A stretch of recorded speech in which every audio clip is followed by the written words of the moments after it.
Hi friends, Krista here. Thank you so much for stopping by Books and Jams. I'm so very excited today to share with you my March TBR.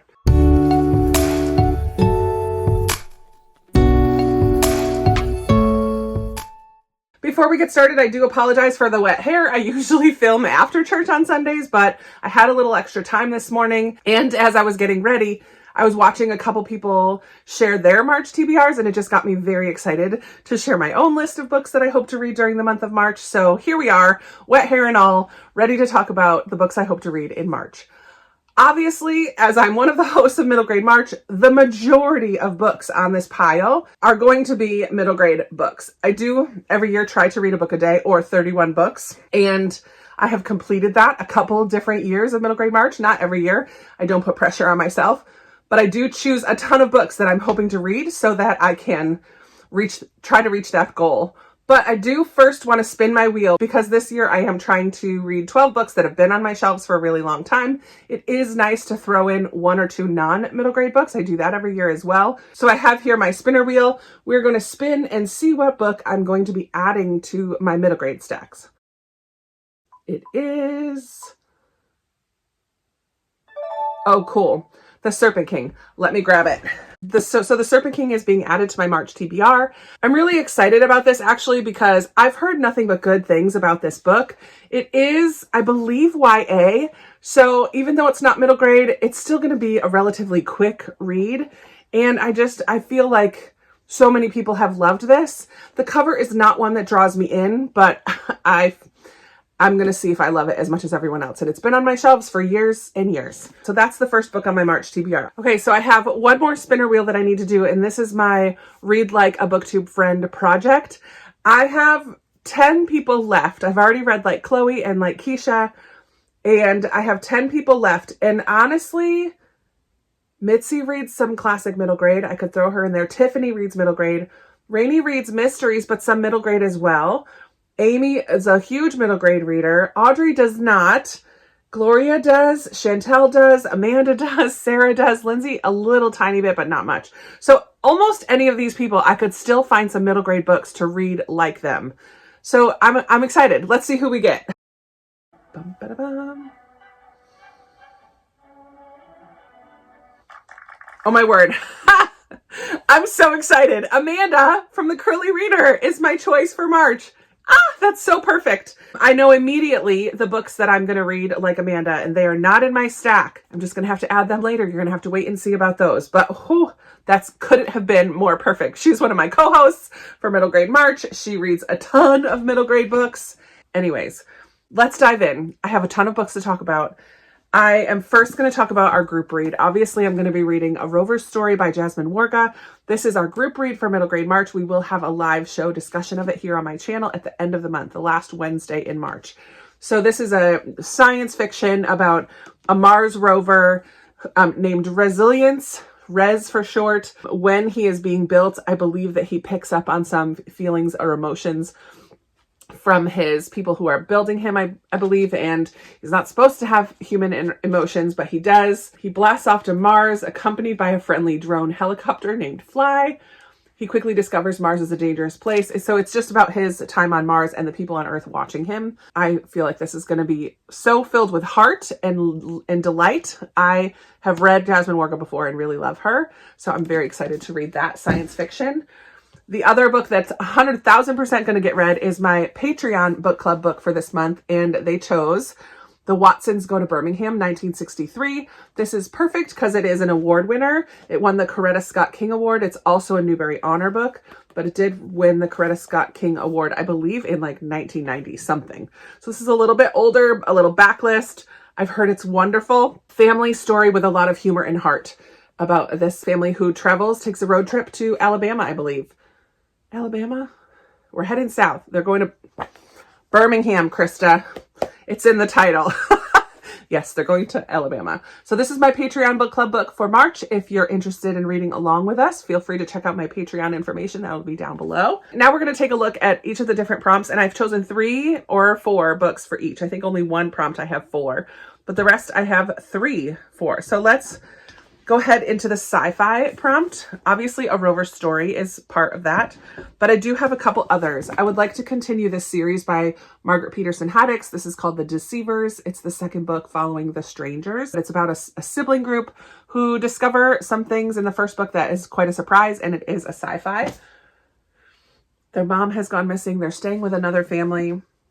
I did pick up this one last time I was together with my BookTube besties. Sarah, I believe, said her daughter really likes this one, The Lost Track of Time by Paige Britt. And I believe this is going to have something to do with time travel, a time portal, time standing still, something to do with time. Has some full page illustrations as well as some partial page illustrations. It's kind of a big book, but I'm excited to check that one out.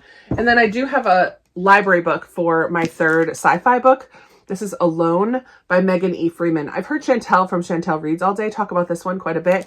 It does feel a little bit thick, but it is written in verse, so it will be a very quick read. I love middle grade books written in verse, but I believe this is about a young girl who goes to a sleepover, wakes up the next morning and everyone is gone, has disappeared, and she has to learn to survive on her own. So it has that kind of apocalyptic feel to it. I don't know what happened to everybody, but it's a little bit of a survival story. I'm very excited for that one.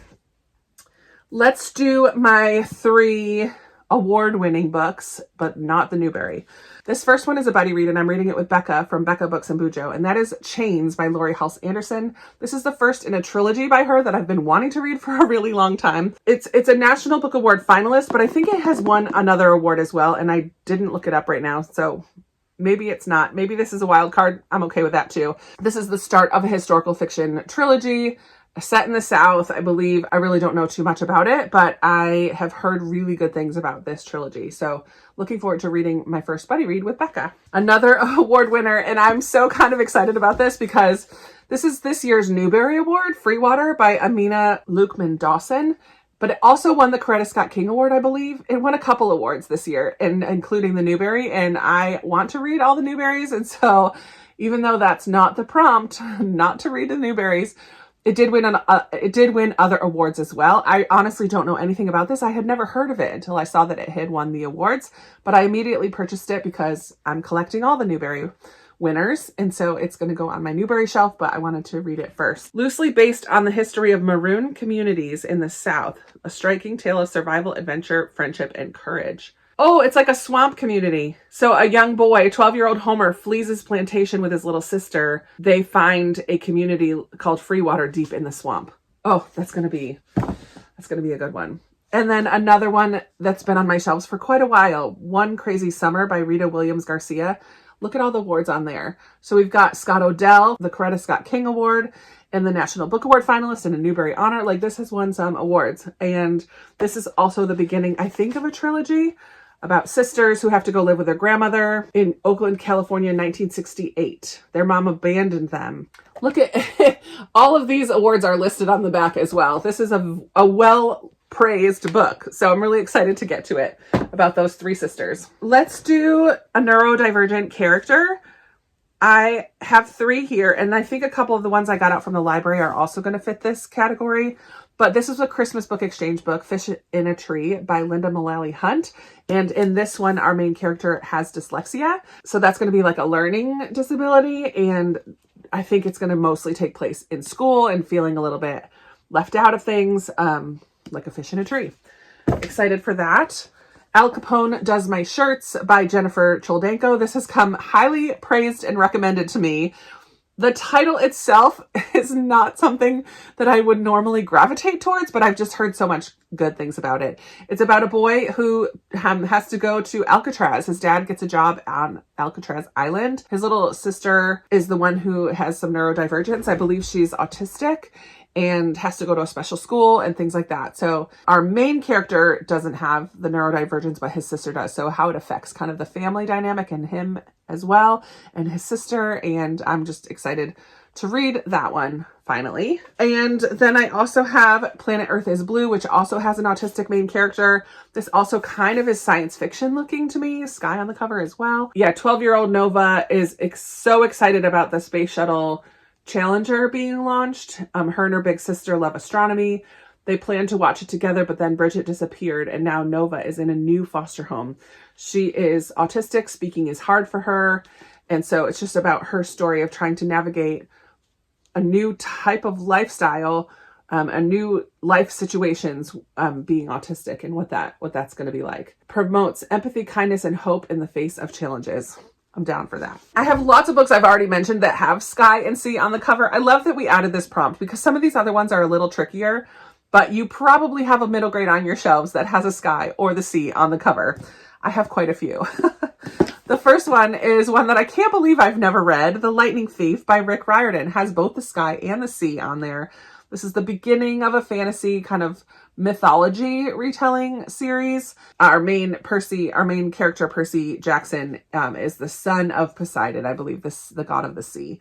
So this is a well-loved series. I've just never read it. So I'd like to read the first one at least. Another Christmas book exchange book by an author that I've read before and really loved. Also has the sky and the sea, and sea is in the title. Beyond the Bright Sea by Lauren Wolk. And it won the Scott Odell Award for Historical Fiction. So this covers a few things as well. This one follows a 12-year-old girl who, when she was a baby, was abandoned and kind of left on a boat, and she lands on this island just off the coast of Massachusetts. Her only companions are Osh, the man who rescued and raised her, and Miss Maggie, their fierce and affectionate neighbor across the sandbar. So she's always been curious about the world around her. I don't know if she's going to start exploring a little bit more, but she kind of grew up isolated on this island, and I love those types of stories, so I'm excited for that. And then a brand new addition to my shelves is Letters from the Lighthouse by Emma Carroll. I'm really excited about this one. I've recently heard Keisha from A Book Like You and Chantel from Chantel Reads All Day talk about this, and they both really enjoyed it. It's a historical fiction set in 1941. It's about that time during the London bombs of World War II when children were evacuated to the countryside and they go to a lighthouse. There's a mystery, some notes with some code in them. Somehow Suki, their sister, is linked to Devon and to something dark and potentially dangerous. That should be really good. My final little middle grade stack here are books that have been published within the last year, and I do have 4 of these. So let me share with you Otter by Catherine Applegate. This was gifted to me by Becca from Becca Books and Bujo. I'm so excited. This is another one written in verse, has some illustrations, and it just has the sweetest little otter on the cover. I recently took my little buddy to the zoo and we watched the otter get fed, and it was so cute. So I'm really excited to read about this otter who doesn't feel like he fits in, and I just think this is going to be super sweet, delightful little read. Thank you, Becca, again for gifting me that. I have the newest Pam Munoz Ryan called Solimar. This one is going to have a little bit of a fantastical element to it. We have our main character Solimar, who has a little bit of a magical gift that she receives when she's sitting out in a field of butterflies or something along those lines. Butterflies is going to be a main part of this story as well. It's a little tiny read, but I love Pam Munoz Ryan, and I'm really excited for this one. The Ogress and the Orphans. I can't believe I haven't read it yet. I really enjoyed Kelly Barnhill's book, The Girl Who Drank the Moon. It was our first middle grade March read 6 years ago. And I know she's written an adult book in between there, but this is her next middle grade, and I cannot wait to read this one. It's about an ogress that some of the townspeople think is mean and horrible, but the kids who live in this orphanage know that she's not, that she's very sweet and kind.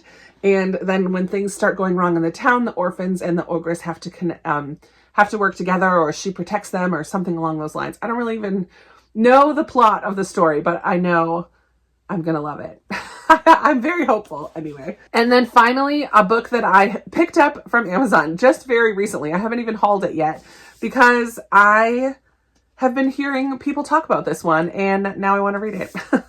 And that is Wild Oak by C.C. Harrington. This is a new release. It also is going to fulfill 4 of the prompts, everything except sci-fi. Our main character in here, Maggie, is a young girl in school. We're going to see how that stutter affects her life in school. It also has some sky on the cover there. It's also a new release, and it's an award winner. And it says at the bottom, told in alternating voices, Wild Oak shimmers with beauty, compassion, and unforgettable storytelling as it explores the delicate interconnectedness of the human, animal, and natural worlds. So we have a snow leopard, a child, an ancient forest. When fates collide, the unimaginable can happen. So I think this is a little bit fantastical as well. It has a stunning cover. I mean, I just love a good tree on the cover. I love it. I love it. So I couldn't resist picking up this one. So that is my final official TBR right here. I do have some books, like I said, out from the library, and behind these ones are books that were recommended to me this year. And I do have my Christmas book exchange cart. I've moved all the middle grade to one section of that so I can pull from there as well. So we'll see what I end up getting read. The goal is 31 books in the month of March. Can I do it? I don't know. We'll see. I'm soon going to have a video coming out that talks about how I try to do that every year. Like, what do I do to change my reading so that I can attempt 31 books or a book a day in a month? Maybe you should try it too. Let's do it. All right. I would love to chat with you about any of these books. Are any of these also on your TBR? I'm really excited to read like Amanda this month and pick out even a couple more. I know exactly which ones I'm choosing. So I'm thrilled for that. And I just think that March is the best reading month of the year. I'm so very excited. If you don't read middle grade, but you're wanting to dip your toes in, I would love to hear in the comments below what are some of your recent favorites, and I will see if I can come up with a recommendation for you, a place to start with middle grade, because I know it's not for everybody. But remember, if you even read one middle grade book, you've participated in Middle Grade March. Will you join us? Let's do it. Let's have some fun reading in the month of March. Thank you so much for watching. I appreciate you being here so much, and I hope that you have a great reading month. Talk to you soon. Bye.